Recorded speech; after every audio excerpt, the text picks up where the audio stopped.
మంచిగా ఉంటాడు sir. Time చెప్తే కరెక్ట్గా ఆ టైంకి ఆ సెకండ్ వాడు వెళ్ళిపోవాల్సిందే అనేది ఉండేది. లక్ష్మణ్ సార్కు సుధారెడ్డి సార్కి అట్లే ఉండేది. కరెక్ట్ ఇద్దరు హెడ్ మాస్టర్లు అనేది విద్యావంతులైన ఇద్దరు హెడ్ మాస్టర్స్ లెక్కన ఉండేది. అట్లే ఉండేది వాళ్ళ వ్యవహార కూడా చాలా అనిపించేది. అయితే ఒకసారి కాపు రాజయ్య సార్ చనిపోయిన తర్వాత అక్కడికి వెళ్ళాము. అయిపోయేసరికి అయిపోయింది, రాజయ్య గారిని అంతిమేంటే అయిపోయింది.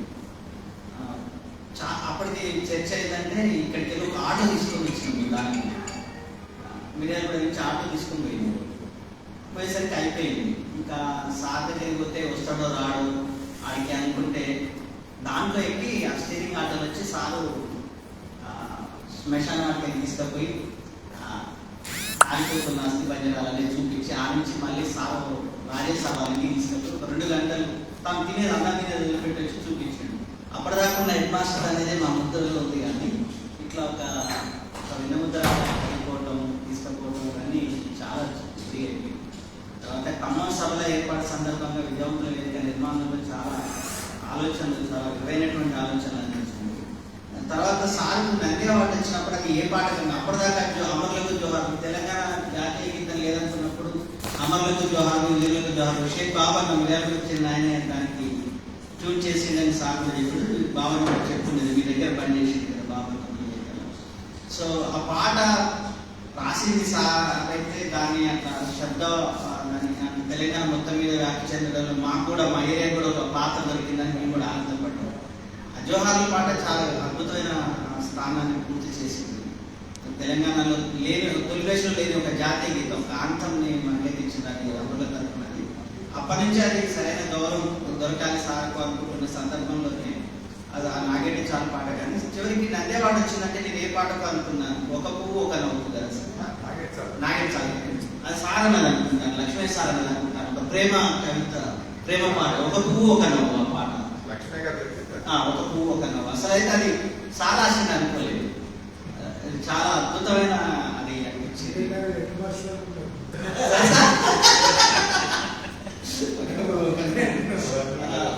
అవి అనిపించింది.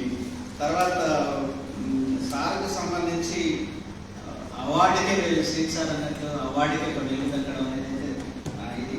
అయితే సారు సాహిత్యంలో ఎప్పుడు అవుట్సైడర్గా లేడు, ఇంట్రావర్ట్, అందులో భాగమై ఉన్నాడు.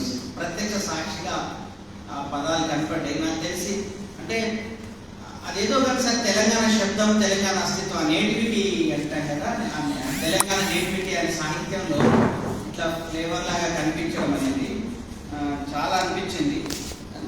ఇప్పటిదాకా అంటే సాహిత్యంలో మాకు తెలియదు కానీ అప్పటిదాకా ఉన్న రూపం, అప్పటిదాకా వ్యవహరించిన తీరు ఈ కొత్త కాలానికి పనికిరాని సందర్భంలో మళ్ళీ కొత్త ఆవేశం, ఒక కొత్త ఆలోచన, కొత్త రూపం సాహిత్య ప్రక్రియలో మించి రావడం.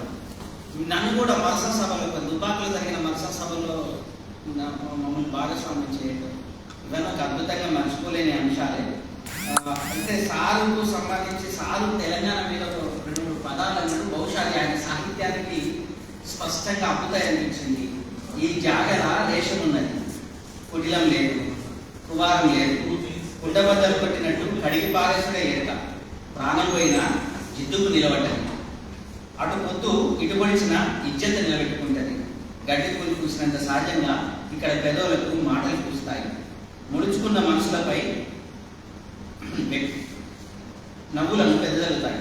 ఈ ప్రజల బాధలు ఎవరికున్నను ఏడవకుండా ఉండలేదు. మన గుండెల్లో తూటాన్ని నోటు చేయకపోతే నిలబడ్డ నెల మీది కాదంటారు. ఇది మీరు ఒక బుక్లో రాశారు. బహుశా అది స్పష్టంగా మళ్ళీ ఆ సాహిత్యాన్ని కనిపిస్తున్నది. మాట్లాడే పోరాటం కన్నా మించిన కవిత్వం లేదు అని కళ్యాణ్ రావు సార్ అన్నట్టు మీరు ఇస్తున్న ఈ తెలంగాణలో మీరు కొనసాగుతున్న కాలంలో ఉండడం, విద్యావంతుల వేదికలు పూర్తినంతలో భావిస్తున్నట్టు ఇప్పుడైతే చాలా హ్యాపీగా అనిపించింది. అవార్డు అనేది కాదు కానీ సిద్ధార్థ్ సార్ని ఒక విషయం మాత్రం చాలా అనిపించింది. మనకి ₹1 నుంచి మీరు దూరం జరగడం అనేది తెలంగాణ రాజకీయ సామాజిక అస్తిత్వానికి మళ్ళీ కోతని గుర్తు చేసినా చేయకున్నా మీరు తీసుకున్నది రాజకీయాల్లో ఒక నైతికతను తెలంగాణలో అయితే శ్రీక్ సార్ ఎప్పుడు కృష్ణ సార్ అనుకుంటారు, రాజకీయాల్లో నైతిక శక్తి బయటనే ఉండాలి, రాజకీయాలు బయటనే ఉండాలి అని చెప్పేసి సార్ మీరు అకాడమిక్ బాధ్యతల్లో ఉన్నప్పటికీ దానిపై తెలంగాణ ప్రపంచ తెలుగు మహాసభ పెట్టినప్పటికీ మీ బాధ్యతను నెరవేర్చే ప్రయత్నం చేసినప్పటికీ అదొకటి అనిపించింది. కానీ రాజకీయ నైతిక శక్తి ఎట్లా ఉండాలో ఆ నైతిక శక్తి అనుకునేటంలో ఆ ఎపిసోడ్ కూడా ₹1,00,00,000 ఎపిసోడ్ కూడా తెలంగాణ ప్రజల్లోనైతే ఒక వాతావరణాన్ని ఇచ్చినాయి. అది తెలంగాణ అస్తిత్వాన్ని నిలబెడుతున్న సందర్భం కనిపించింది. మీతో మొన్న ఒక అద్భుతమైన సందర్భంలో నెల రోజుల తర్వాత దేహాన్ని ఖననం చేస్తున్న సమయంలో కోసదాగా దేహాన్ని ఖననం చేసిన ఇందాక నేను దేవిప్రసాద్ గారితో మాట్లాడుతాను. అది అందరం కూర్చొని ఉన్నాను. ఇన్నారెడ్డి గారు ఉపన్యాసం చేస్తున్నారు. ఇన్నాను ఉపన్యాసం చేయడం అయిపోగానే వెంటనే చెప్పింది మా ఇప్పుడున్న సందర్భంలో ఆ శైలి ఎట్లాంటి ప్రమాదానికి దారి తీస్తుందో మీకు అర్థం కావట్లేదు ఇది అని చెప్తూ వచ్చాడు. దేవిప్రసాద్ సార్ పక్కనే ఉన్నాడు. ఆ ప్రసంగం తర్వాత అది ఏ రూపం తీసుకుంటుందో అర్థం కావట్లేదు అన్నట్టే కరెక్ట్ నెల రోజుల తర్వాత ఆ రూపాన్ని తీసుకుంటారు. మీరు ముందే అది చక్కగా కూడా చేశారు. ఇవన్నీ ఉన్నాయి. సరే ఏదేమైనా సార్లు ఏర్పాటు చేసినప్పటికీ తెలంగాణని తను తాను సన్మానించుకున్నట్టుగా తనను తాను గుర్తించుకున్నట్టుగా ఇంత పెద్ద సమాజం అనేది ఇంత పెద్ద పౌర సమాజం అనేది ఇవాళ మిమ్మల్ని దగ్గరికి చేర్చుకొని ఒక ఆత్మీయ ఆలయం అనేది తెచ్చుకుంటుంది. కానీ కొత్తగా మీరు అన్నట్లు నారాయణ సార్ అదైతే తీవ్రమైతే ఏ రూపం తీసుకుంటుందో తెలియదు. రేపు సెకండ్ క్యాపిటల్ అనేది దాని రూపంలో ఎట్లా తీసుకుంటుందో తెలియదు. ఓ పక్కన మోఫ్లా రైతాంగ ఉద్యమాన్ని చరిత్ర పాఠాల నుంచే కాదు వాళ్ళకు స్వాతంత్ర పోరాట యోధుల నుంచి తీసేసారు కదా వచ్చినాక మోఫ్లా తెలంగాణ సాహిత్య పోరాటాన్ని తొలగించినట్టే తొలగిస్తారేమో మోఫ్లా తొలగించింది కాబట్టి బీజేపీ అధికారంలోకి వచ్చిన తర్వాత రేపు ఇంత చేసుకున్నప్పటికీ తెలంగాణ ఉద్యమకారులను ఏజెండా పట్టుకుని ముందుకు వస్తే మనం ఏం చేస్తాం కూడా తెలియదు. అన్నిటికంటే వేగంగా అది కూడా రావచ్చు. నిజంగా చాలా ప్రమాదకరమైన పరిస్థితి ఉన్నదానికి మనందరం గ్రహించింది. సందర్భం ఏదైనా ఉత్సవం ఏదైనా ఇప్పుడు కలిసే ఉత్సవం సిద్ధారెడ్డి సార్ ఉత్సవం అయినప్పటికీ అది తెలంగాణ మొత్తాన్ని తనకు తాను మాట్లాడుకుంటున్నా సంభాషించుకుంటున్నా ఘర్షణ పడుతున్న సందర్భం కాబట్టి మనందరి మధ్య ఎలాంటి వైవిధ్యాలు వివిధ సందర్భాల్లో వైవిధ్యతలున్నా మనం సమన్వయంగా ఈ విషయాల పట్ల భాష సంపాదన చేయాలి. అది హిట్లర్ సంభాషణ అనేది బాధాకరమైనదే. ఆయన హిట్లర్ ఆహారాన్ని ఏర్పాటు చేసి క్రిస్టల్ కపాలాలు క్రిస్టల్ స్కల్స్ కోసం వాళ్ళు ఎత్తిలాడినట్టు ప్రపంచవ్యాప్తంగా ఆహారాన్ని ఏర్పాటు చేసి స్కల్స్ కోసం క్రిస్టల్ స్కల్స్ కోసం ఎట్లయితే మానవ కపాలాలు ఏదో పవిత్రమైన కపాలం దొరుకుతుందంటే ప్రపంచాన్ని నాశనం చేసే ప్రయత్నం చేస్తుంది. అట్లాంటి ప్రయత్నం తెలంగాణలో ఏ కపాలాలు దొరుకుతాయో ఏ కపాల కోసం వాళ్ళు దొరుకుతారో తెలియదు. మొత్తంగానైతే అందరం కలిసాల్సిన సందర్భం అయితే ఉన్నది. చాలా వరకు అట్లాంటి ప్రయత్నానికి సిద్ధార్థ సార్ సందర్భం కూడా మళ్ళీ గుర్తు చేసినందుకు వ్యక్తిగా ఆహ్వానించి సామూహికంగా వ్యక్తం చేస్తున్నాను మీకు ప్రత్యేకంగా.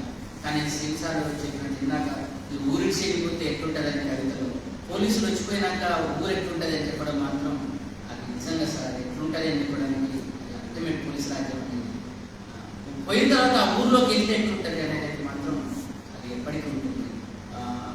మీరు మీ కాలాన్ని అంటే సమస్యలకు సందర్భానికి ఆ కాలానికి స్పందించని కవిత్వం కాలని నాకు తెలుసు. అందులో మీరు భాగం కావడం అనేది చరిత్ర రికార్డు చాలా పేరు మీకైతే విజయవంతుల వేదిక తరఫున ఇప్పుడు తెలియదు. మేము సంఘం తరఫున ఒక ప్రత్యేక కార్యక్రమాన్ని ఏర్పాటు చేసుకుంటామని చెప్తూ అవకాశం కలిసి చేస్తుంది sir. Thank you very much sir.